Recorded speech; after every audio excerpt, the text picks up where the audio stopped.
malam atau di bulan Ramadan sebagai amalan sunnah yang termasuk bagian dari iman. Haddatsana Ismailu telah menceritakan kepada kami Ismail. Qala haddatsani Malik. Ia berkata telah menceritakan kepada aku Malik. An Ibnu Syihab dari Ibnu Syihab. An Humaid bin Abdurrahman dari Humaid bin Abdurrahman. An Abi Hurairah dari Abu Hurairah. Anna Rasulullah sallallahu alaihi wasallam qala bahwasannya Rasulullah sallallahu alaihi wasallam bersabda, "Man qama Ramadhana imanan wa ihtisaban, ghufira lahu ma taqaddama min dhanbihi." Barang siapa yang melaksanakan salat malam di bulan Ramadan dengan penuh keimanan dan mengharapkan pahala, ghufira lahu min Siapa yang dhanbihi. menghidupkan ya? Barang siapa yang menghidupkan Ramadan. Ya. Man qama Ramadhana, barang siapa yang menghidupkan bulan Ya, Ramadan iman wa ihtisaban dengan penuh keimanan dan mengharap pahala, ghufira lahu ma taqaddama min dhanbihi, maka akan diampuni dosa-dosanya yang telah lalu. Babu shaum Ramadan ihtisaban minal imani. Bab tentang puasa Ramadan dengan mengharapkan pahala sebagai bagian dari iman. Haddatsana Ibnu Salam telah menceritakan kepada kami Ibnu Salam, qala akhbarana Muhammad bin Fudail. Ia berkata telah mengabarkan kepada kami Muhammad bin Fudail, qala haddatsana Yahya bin Sa'id. Ia berkata telah menceritakan kepada kami Yahya bin Sa'id an Abi Salamah dari Abu Salamah an Abi Hurairah qala dari Abu Hurairah ia berkata qala Rasulullah sallallahu alaihi wasallam, "Man shoma Ramadhana imanan wa ihtisaban." Barang siapa yang menghidupkan bulan Ramadan imanan wa ihtisaban dengan penuh keimanan dan mengharapkan pahala, ghufira lahu ma taqaddama min dzambi. Maka akan diampuni dosa-dosanya yang lalu. ya sudah ya. Baca ya dulu. Gitu.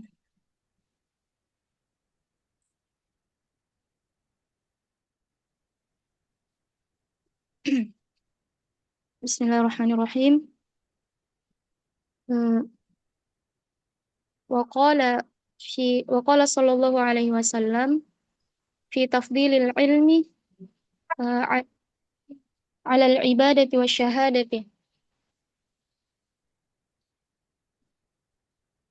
Dan beliau Muhammad Sallallahu Alaihi Wasallam bersabda tentang keutamaan ilmu atas ibadah dan kesyahidan. Fadlul alimi ala al-abidi kafadli ala adna rajulin min ashabi.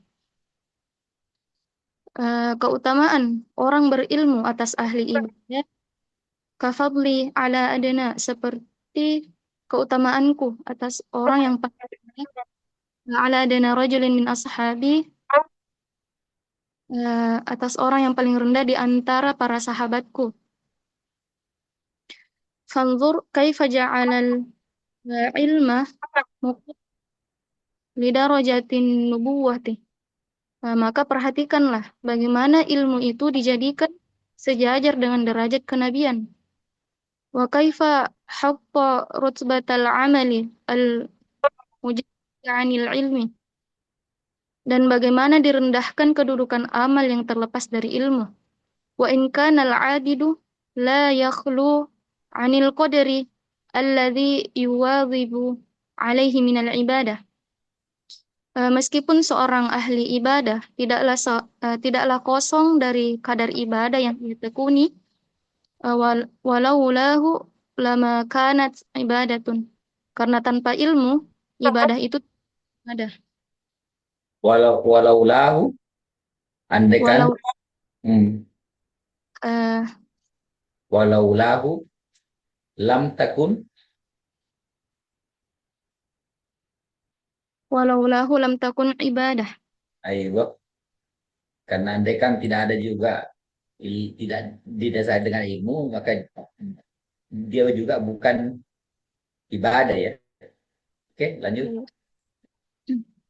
Waqala sallallahu alaihi wasallam, fadlul alimi 'alal 'adim kafadlil qamari lailatal badri 'ala sairil kawakibi. Dan beliau bersabda, keutamaan orang berilmu atas ahli ibadah, kafadlil qamari lailatal badri. Eh, Seperti keutamaan bulan purnama alal badri, eh, lailatal badri ala sairil kawakibi. Atas seluruh bintang. Waqala sallallahu alaihi wasallam, dan beliau juga bersabda, yashfa'u yaumal qiyamati salasatun, yang memberi syafaat pada hari kiamat ada tidak tiga golongan. Ada tiga golongan yang memberi syafaat pada hari kiamat. Ada tiga golongan yang akan syafaat di hari kiamat. Al-anbiya'u, yaitu para nabi, summal ulama'u, kemudian para ulama, summa syuhada'u, kemudian para syuhada.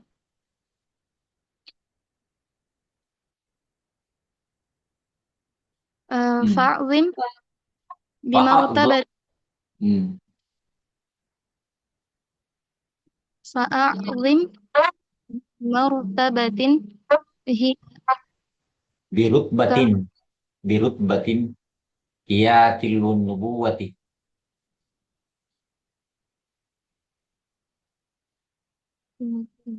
hiya talun nubuwati. Dia Maka berselisih selisih satu derajat setelah Nabi di atas derajat syahid, ya toh. Jadi derajatnya ulama itu, derajat ulama itu adalah setelah Nabi, di atasnya syuhada. Ma'ama ya, wardatu fadli syahadati. Padahal berbagai dalil yang ada dalam keutamaan syahadat itu. Ya toh, ya, banyak-banyak dari dalilnya syuhada itu orang yang mati syahid. Termasuk apa itu? Tidak mati ya. Wala yasabanna alladziina qutilu wala tasabanna alladziina qutilu fi sabilillahi amwata bal ahya'un inda rabbihim yursakun farihina bima atah. Itu derajatnya, eh, derajatnya para orang yang syahid. Bagaimana dengan ulama? Ulama lebih tinggi daripada syuhada ya. Terus waqala Rasulullah sallallahu alaihi wasallam, sebentar sebentar saja. Jadi ini Allah di sini Rasulullah Sallallahu Alaihi Wasallam, hadis ini diriwayatkan oleh Ibnu Majah. Oh, tiga golongan yang memberi syafaat di hari kiamat ini termasuk ulama ya.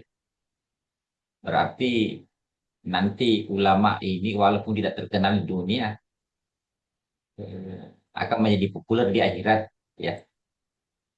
Jadi jangan karena ilmu itu Anda mau mengejar popularitas di dunia. Nah, ini menunjukkan kalau dia nanti memberi syafaat ya di hari akhirat, berarti dia akan terkenal nanti di eh, ulama, terkenal nanti di akhirat itu. Karena oh, kecenderungan kita sebagai manusia ketika kita butuh, maka eh, pasti viral waktu itu bahwa siapa yang bisa membantu. Kan orang pada saat itu nanti dia butuh bantuan, tidak ada seorang pun, tak seorang pun di sana yang tak butuh bantuan. Kalaupun dia orang baik, dia ingin derajatnya ditinggikan, ya. Apalagi orang-orang eh, yang ada dalam neraka.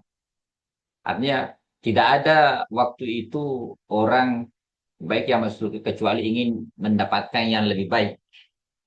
Ya, berarti ini menunjukkan oh, tiga golongan ini yang memberi syafaat sekaligus menerangkan, menegaskan tentang keistimewaan mereka ini diantaranya adalah ulama. Karena dia diberikan hak oleh Allah Subhanahu wa Ta'ala untuk memberikan syafaat di hari kiamat. Syafaat adalah bisa mengeluarkan penduduk, mengeluarkan orang yang masuk neraka,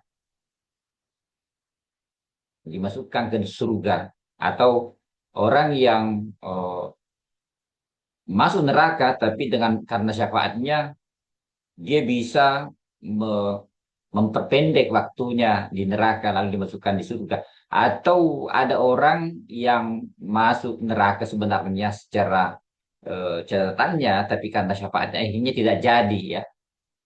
Nah, di antaranya ini menunjukkan bagaimana tingginya kedudukan ilmu itu. Dalam hal ini adalah orang-orang yang berilmu. Lanjut hadis yang berikutnya.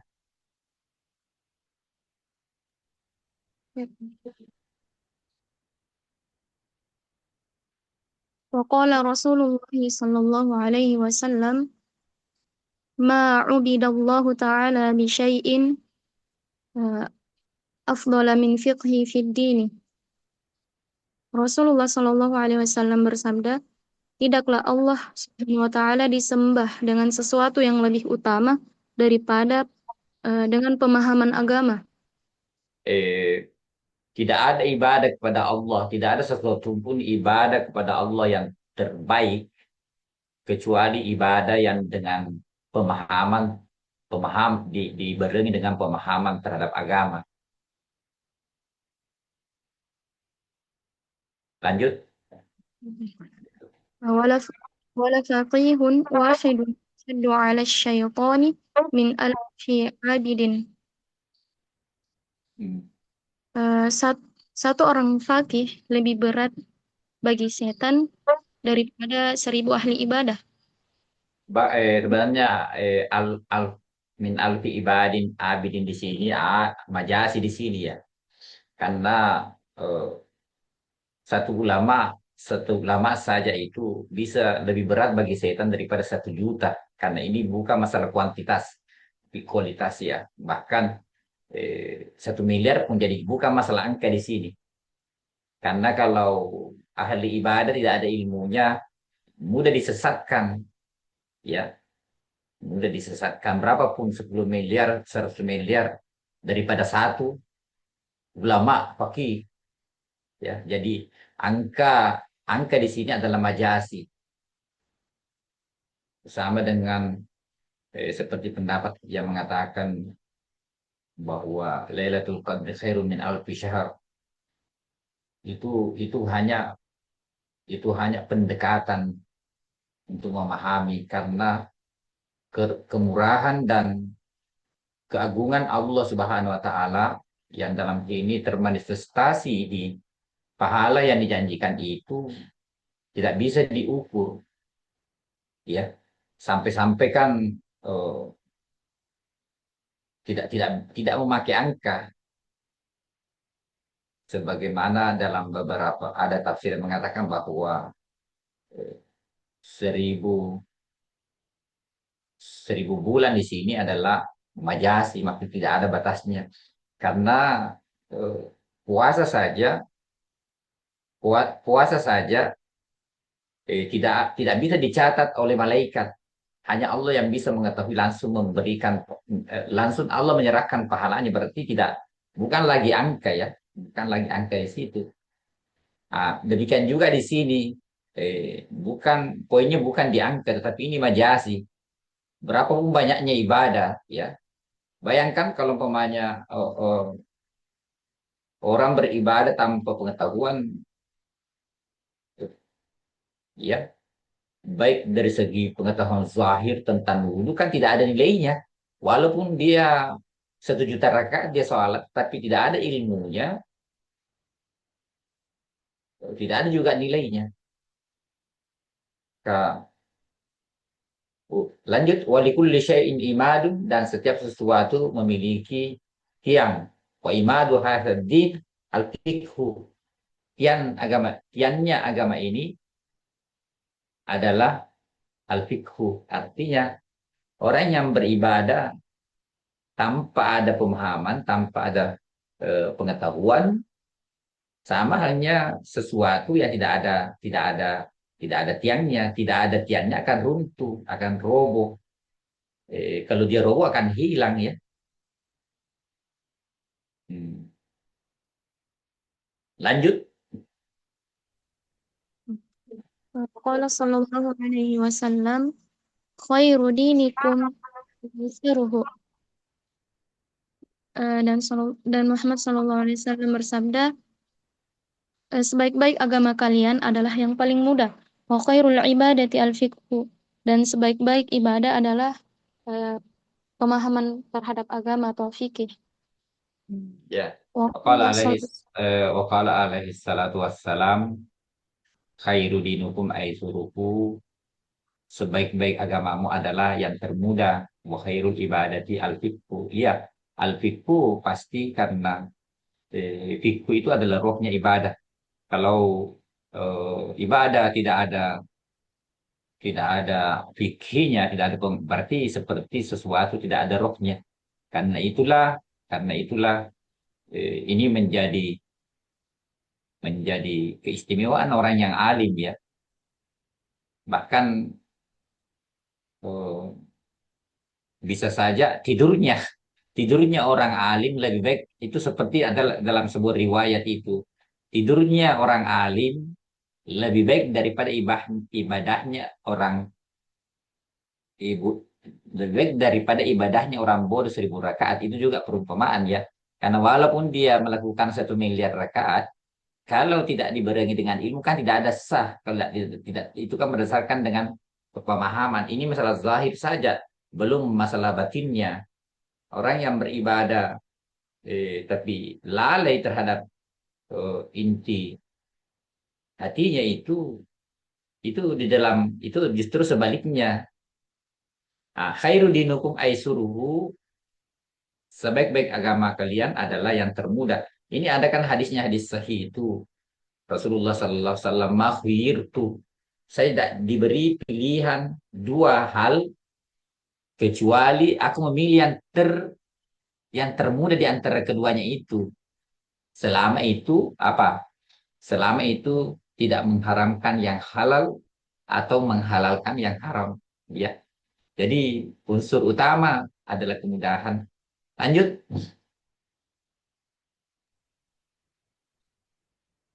wa qala sallallahu alaihi wasallam,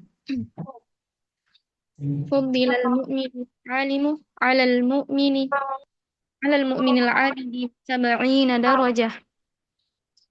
Dan beliau juga bersabda, seorang mukmin yang berilmu derajatnya lebihkan atas mukmin yang ibadah sebanyak 70 derajat. Wa qala sallallahu alaihi wasallam, innakum asbahtum fi zamanin fuqaha'uhu qalilin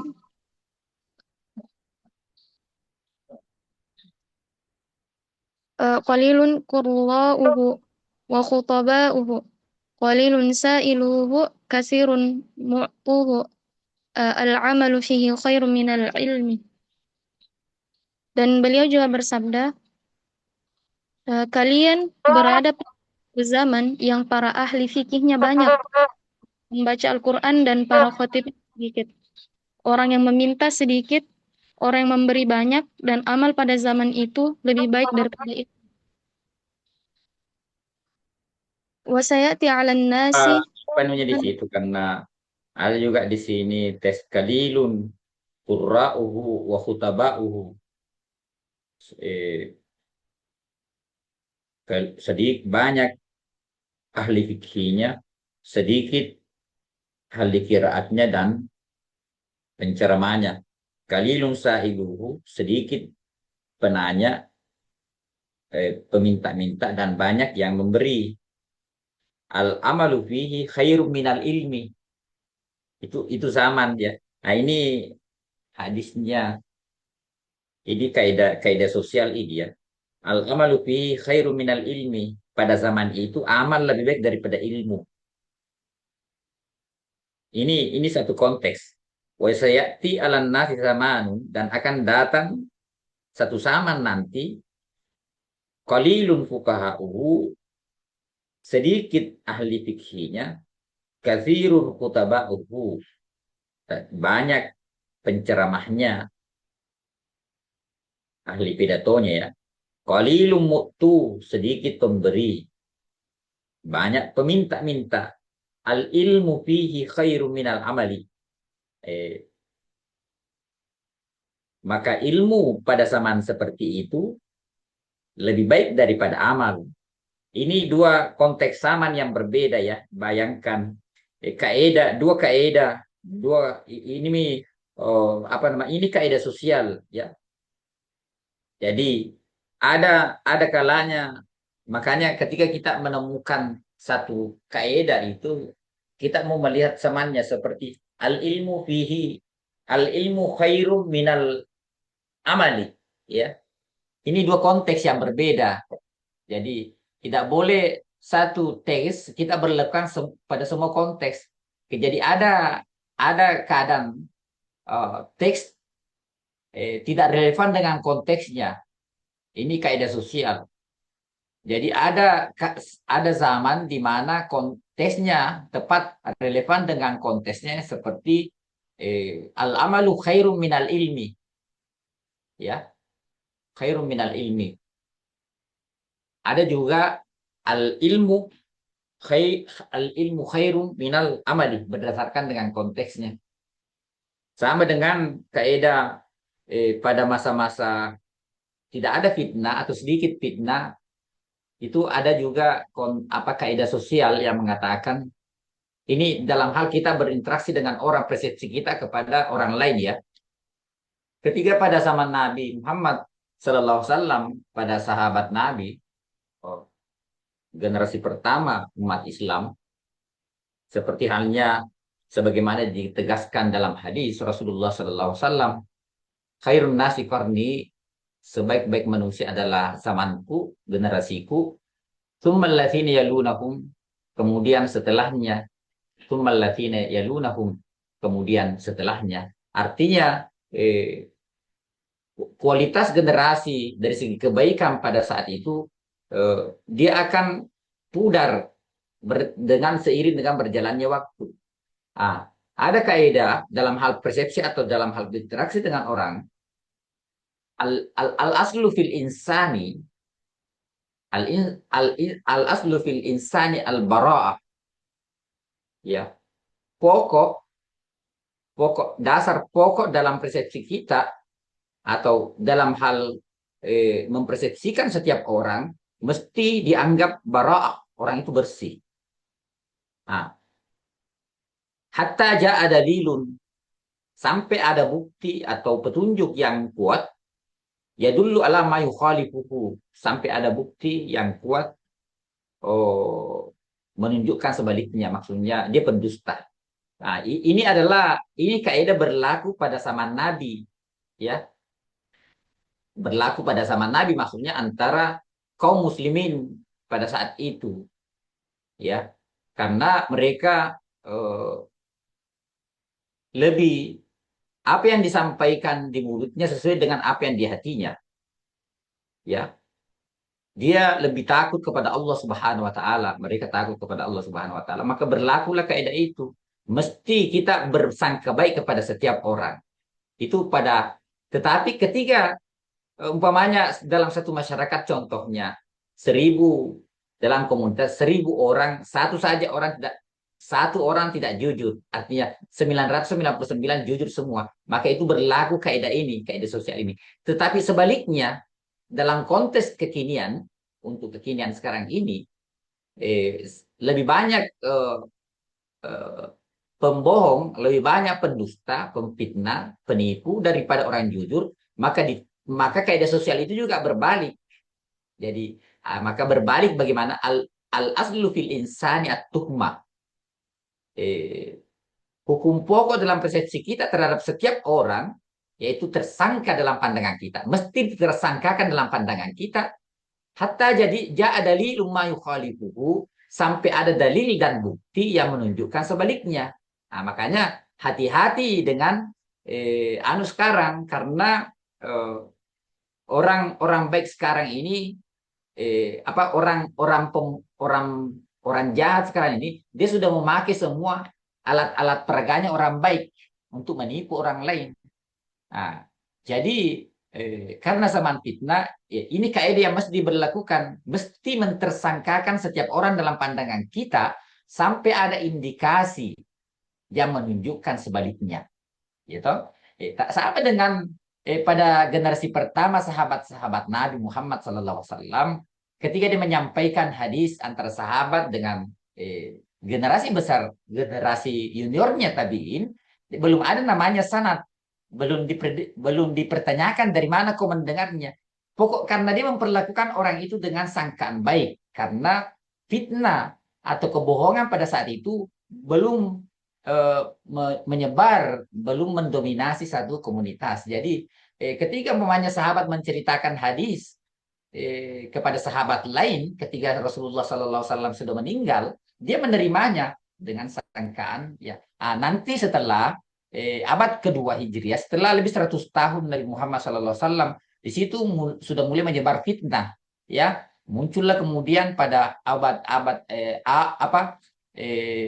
awal abad kedua atau 200-an Hijriah, khususnya abad ketiga 200 sampai 3, itu kan muncul kemudian hadis-hadis palsu. Maka disitulah paling ketatnya abad kedua dan ketiga namanya sanad, ya. Kalau dulu tidak. Nah, ini adalah kaidah, terlepas daripada apa hadisnya. Hadis ini adalah nah, jadi bisa juga diterapkan ke pribadi, bisa juga diterapkan ke pribadi. Umpamanya Anda seorang penceramah, ya kan? Oh, terkadang oh, ilmu itu lebih baik daripada ibadah. Jadi Anda mau ceramah, belum membaca, tidak perlu sholat tarwih, tidak perlu sholat tahajud, ya, karena karena Anda dibutuhkan untuk memberikan pencerahan kepada orang yang banyak, yang didominasi oleh orang-orang yang tidak mengerti, dan Anda menjadi tulang punggung di situ, ya. Tetapi tentu saja dalam konteks yang tidak masuk di dalam pandangan publik, ya. Karena kalau masuk ke publik, ya masuk ke masjid, sholat rawatib lah, supaya orang lain juga bisa mengikuti. Tapi dalam konteks pembagian waktu, ya, karena kan sekarang ini banyak orang ahli ibadah, konteks sekarang, tapi jarang orang yang butuh pemahaman mendalam terhadap agama, ya. Jadi terkadang kita mesti, masa kita mau mendalami, tidak cukup waktu. Kalau Anda juga mau sholat sunnah semua mau dilakukan, padahal yang paling afdal, efeknya paling banyak itu adalah melakukan pendalaman agama. Dengan pendalaman agama itu sehingga kita punya eh, pengetahuan yang kuat dan luas dan dalam, yang manfaatnya lebih besar, karena eh, kualitas yang didapat oleh audiens itu tergantung juga kualitas ilmu kita, gitu. Jadi kalau umpamanya Anda biasa sholat 10 rakaat sholat tahajud, karena ada mendesak mau menyiapkan konsep, maka lakukanlah 2 rakaat saja, ya, lakukanlah 2 rakaat saja. Itu yang lebih baik. Jadi eh, yang dimaksud dengan sebenarnya istiqamah, bukanlah istiqamah, maksudnya istiqamah continue konsisten. Anda istiqamah melakukan sholat tahajud umpamanya 10 rakaat, 5 rakaat, 6 rakaat, ya. Anda dalam konteks apapun, Anda eh, tetap melakukan itu. Boleh saja itu tidak dikatakan istiqomah, ya. Sampai-sampai sampai-sampai Anda tetap melakukan 6 rakaat tahajud itu walaupun ada sesuatu yang mendesak, ya. Nah, itu bukan istiqomah. Yang dimaksud dengan istiqomah adalah kemampuan untuk fleksibel, berpindah dari satu kebaikan kepada kebaikan yang lebih baik. Tetapi dia istiqomah dalam hal konteks ada dasar minimalnya. Tetapi dia naik terus minimal ke atas, tidak pernah dibawa minimal, dibawa standar. Itu istiqomah, ya. Artinya kita bisa istiqomah adalah berpindah dari satu kebaikan kepada kebaikan yang lebih besar, dari kebaikan yang lebih besar yang kebaikan yang lebih besar sekali. Itulah istiqomah, ya. Bukanlah istiqomah menentukan apa namanya? Menentukan angka, mesti bersikir eh, mesti bersikir semuanya membaca ini sekian kali dalam konteks apapun walaupun ada mendesak orang ada mau dibantu tidak dibantu pada orang itu mau mati itu bukan istiqamah namanya, ya. Innalladzina qalu rabbunallah tsumma istaqamu, dan dimaksud istiqamah di sini adalah fleksibel. Oh, karena orang yang eh, sudah continue melakukan melakukan sesuatu rutinitas, boleh saja itu kurang tantangannya karena dia sudah ada kebiasaan. Justru ibadah yang paling tinggi derajatnya adalah ibadah yang punya tantangan, ya, punya tantangan. Semakin besar resiko dan tantangan yang kita hadapi, terkadang kita mengamalkan sesuatu sudah nikmat, ya. Ada ulama mengatakan, saya takut eh, saya takut beribadah kepada Allah Subhanahu wa taala eh, tidak ada apa namanya begini enya. Dia takut beribadah kepada Allah Subhanahu wa taala dan ibadah yang dilakukan itu sudah nikmat, ya. Sehingga tidak ada tantangan, ya. Jadi ibadah yang paling baik adalah ibadah yang paling berat hati kita melakukannya tetapi kita memaksakan diri untuk melakukannya. Itu yang terbaik, ya. Karena itu banyak hadis-hadis Nabi. Banyak orang yang bertanya kepada Nabi pertanyaan yang sama, tetapi Rasulullah SAW memberikan jawaban yang berbeda-beda. Pertanyaannya sama, tapi diberikan jawaban yang berbeda-beda, yaitu ayul imani afdal, ayul islami afdal. Coba share buka hadis-hadis tentang pertanyaan, ya Rasulullah, iman apa yang terbaik? Ya Rasulullah, Islam apa yang terbaik? Rasulullah memberikan jawaban yang berbeda-beda karena konteks penanyanya masing-masing dilihat. Karena tidak lain seorang ulama itu dia tidak lain kecuali dokter. Jadi dia mendiagnosa penanyanya kemudian memberikan obat yang relevan, ya.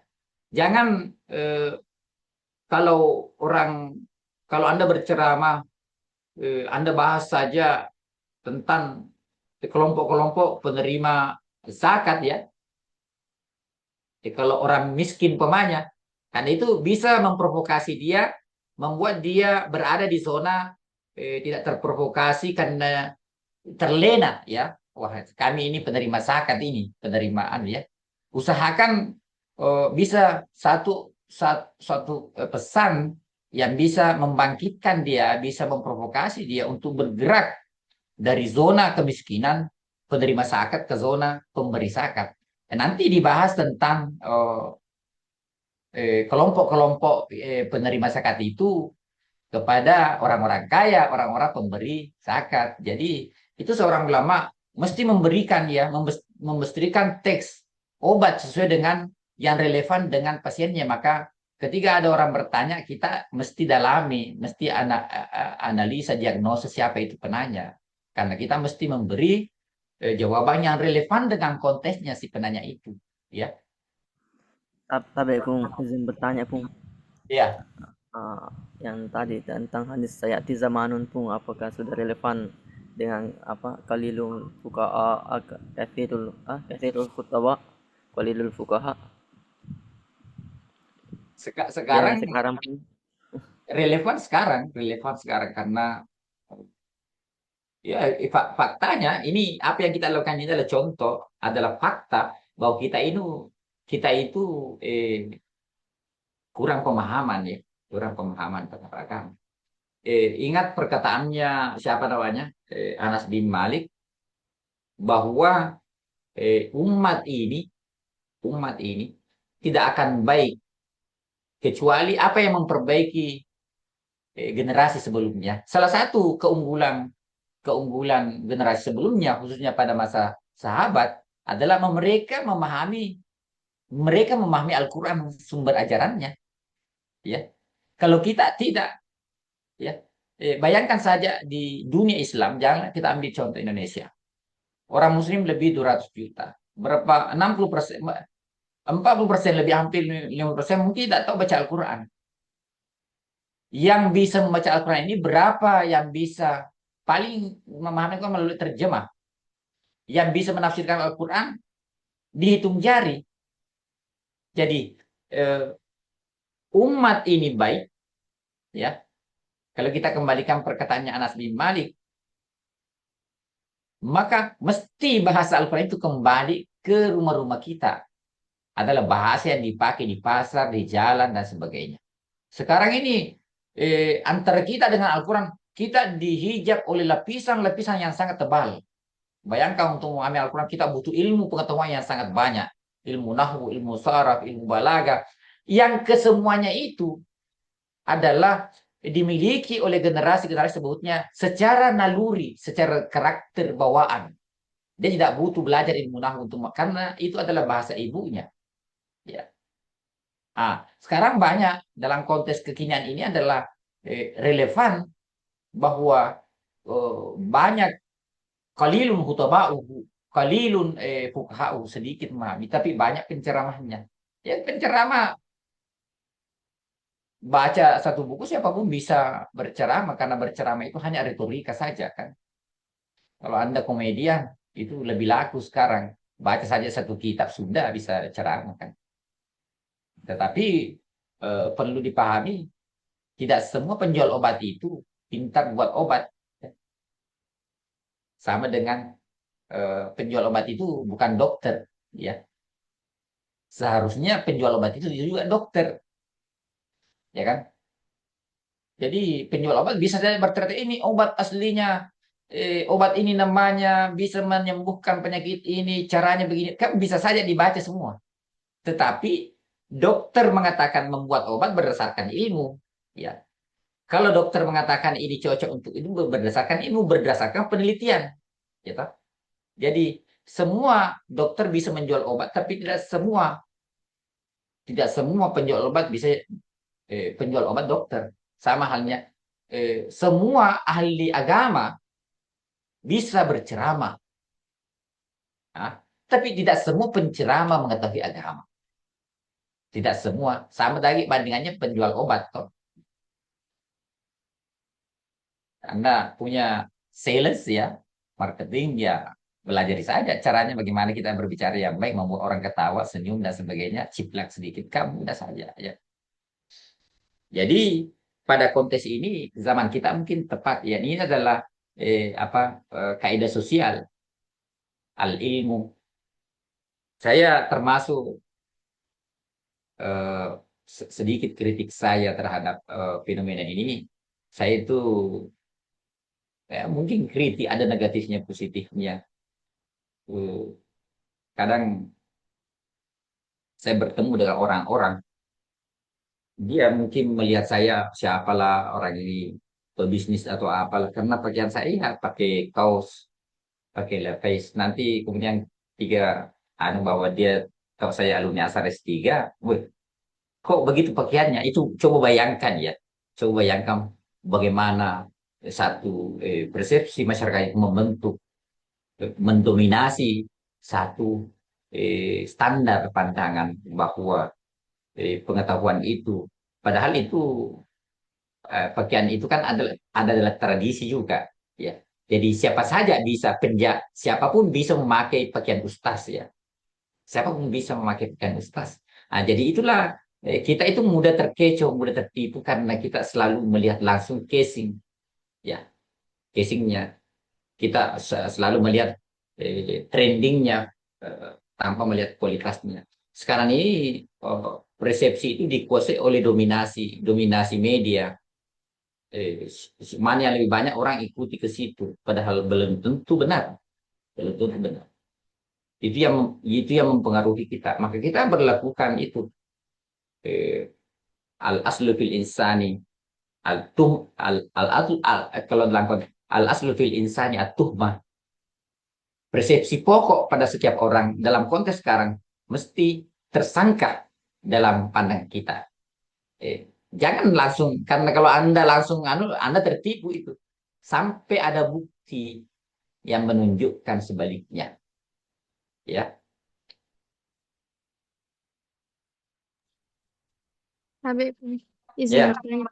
silakan. Mengenai tadi pun al-ilmu fihi khairum minal amal, kan sudah relevan dengan zaman sekarang. Nah, bagaimana dengan ilmu tanpa amal itu kurang sempurna pun atau sia-sia? Bagaimana itu? Jadi ilmu dengan amal itu perlu dibarengi, ya. Perlu tidak bisa dipisahkan ilmu dan amal karena itu eh, dua rukun yang tidak terpisah. Amal tanpa ilmu bukan amal, gitu.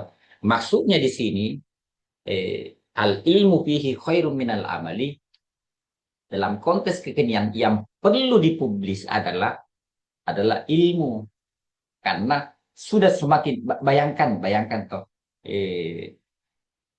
pengajian contoh nih, pengajian membuat orang pengajian nih, eh, pengajian sikir-sikir, dan yang menentukan temanya adalah penitia menentukan temanya. Emang dia paham gitu, ya kan? Emang dia paham yang menentukan tema itu adalah siapa? Adalah ulamanya sendiri. Nah, sehingga masyarakat muslim majlis taklim ini, ya itu saja, tidak pernah tema-temanya itu saja, tidak pernah ada kedalaman dan perluasan, gitu. Ah, tidak pernah ada. Kita harus membuat satu contohnya, umpamanya al ilmu khairu minal amali. Dulu ya, saya dulu itu ya atas nama tawadu gitu ya, tidak pernah tidak menulis doktor lah. LC emang tidak menulis lah. Tetapi melihat kenyataannya, ya toh, dokter hewan saja menulis namanya di depan rumahnya toh. Kalau umpamanya saya mengatakan mau ilas, ya toh, supaya tidak ria, sepertinya lebih banyak mudaratnya itu ibadah daripada saya publikasikan diri saya sebagai ahli agama, supaya orang ada tempatnya pergi bertanya dan orang tidak salah jalan. Itu maksudnya. Itu masa saya mau pertahankan, saya mau tawadu dan tidak usah orang tahu. Tidak, itu perjuangan kita di sini adalah bagaimana kita mengeksplorasi diri selama ada keahlian kita, agar orang tidak tersesat pergi bertanya kepada orang yang bukan ahlinya. Itu. Bukan lagi Eh, waktunya pun ah, sembunyikan. Bukan lagi waktunya untuk ya tawadu. bukan. Jadi itulah tadi maksudnya saya mau ria, nama ria. Tidak, biarkan saja ria. Yang penting ini orang nih tidak salah salah. Siapa tahu ustaz tidak paham, dia pergi bertanya atau begitu maksudnya. Jadi abaikan saja itu. Kalau ada rianya biarkan saja, ya biarkan saja. Karena bisa saja itu setan, ya jangan mau kuan ria. Itu setan bisa saja begitu. Seakan-akan melarang kita berdosa, padahal untuk kita tidak melakukan pahala besar atau amal besar. Ya, boleh saja menghindari dia itu atas nama ibadah, tapi egoisme ibadah individu mengorbankan kepentingan orang banyak, ya toh. Sampai-sampai itu eh, Imam Syafi'i ketika ditanya tentang orang yang emergensi darurat, eh, kalau tidak dibantu, kalau tidak dibantu dia mati, kalau dibantu orang yang membantu itu nggak salat. Nah pertanyaannya begini, Imam Syafi'i ditanya tentang dua orang, satu ahli ibadah, satu orang fasik. Imam Syafi'i ditanya, ya imam mana yang diselamatkan? Keduanya emergensi dan tidak ada waktu untuk menyelamatkan keduanya. Gitu. Tidak ada waktu untuk menyelamatkan keduanya. Orang fasik dengan ahli ibadah. Mana yang diselamatkan dulu? Apa jawaban Imam Syafi'i? Sangat mencengangkan. Tidak, selamatkan saja orang-orang ahli fasik itu, orang fasik itu. Terus yang ahli ibadah itu gimana? Biarkan saja mati. Kenapa? Orang ahli ibadah itu kalau ditolong, dia hanya bermanfaat untuk dirinya. Hah? Sedangkan orang fasik ini, kalau dibantu hidup, hidupnya bisa bermanfaat ke yang lain. Coba bayangkan ya. Jadi manfaatnya ilmu itu, manfaatnya kepada khalayak ramai orang lain. Bukankah Rasulullah Sallallahu Alaihi Wasallam, bukankah Rasulullah Sallallahu Alaihi Wasallam eh, apa namanya bersabda, khairukum anfa'ukum linnas, anfa'ukum linnas. Orang yang terbaik di antara kalian adalah orang yang paling banyak bermanfaatnya kepada yang lain. Bukankah dalam hadis juga disebutkan bahwa penduduk surga itu kebanyakan karena akhlaknya yang baik. Jadi mendahulukan ini adalah opsi. Ini juga bagian daripada amal. Cuma cara kita mengamalkan ilmu itu berbeda. Umpamanya itu tadi, apakah saya karena kalau umpamanya ada ria-rianya toh itu kan amal juga itu.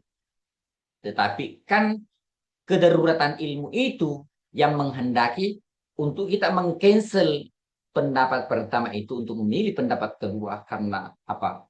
Manfaatnya jauh lebih baik. Jadi yang dimaksud dengan ilmu di sini ya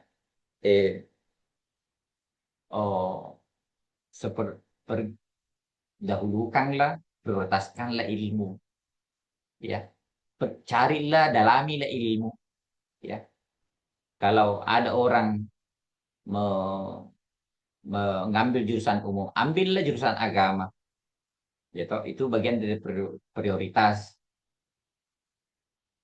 Itu semuanya adalah semua itu amal. Maksudnya amal di sini adalah amal yang memprioritaskan bagaimana ilmu itu kembali apa namanya?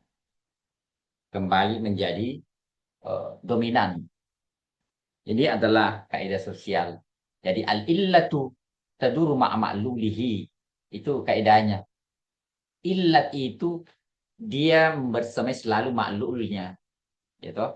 Kalau illahnya hilang maka maklulnya juga tidak ada. Kalau ilmu, ini kan kita di Indonesia bahkan di kampus UI, di kampus-kampus Universitas Islam negeri di Indonesia itu kebanyakan banyak jurusan tafsir S2 tidak tahu bahasa Arab, bagaimana bisa? Kan lucu kan? Ahli hadis tidak tahu bahasa Arab. Bahkan ada Universitas Islam Internasional Indonesia justru hampir tidak ada bahasa Arabnya. Bagaimana bisa? Sedangkan sumber Islam itu kalau kita berbicara tentang Islam tidak bisa dilepaskan dari bahasa Arab. Ya, bahasa Arab karena itu adalah bahasanya Al-Quran dan hadis. Saya kira demikian saja ya. Saya kira demikian pertemuan kita pada malam ini. Jadi kita sambung pada hari Jumat insya Allah. Selamat Hari Raya Idul Fitri. Ya, di mana sekarang Anda di tempat tugas atau di rumah masing-masing? Ada yang sudah balik pun, sebagian ada yang Oh, perjalanan. banyak. Kalau itu banyak Pak buduknya itu. Hah? Alhamdulillah ya. Oke, baik. Terima kasih. Assalamualaikum warahmatullahi wabarakatuh.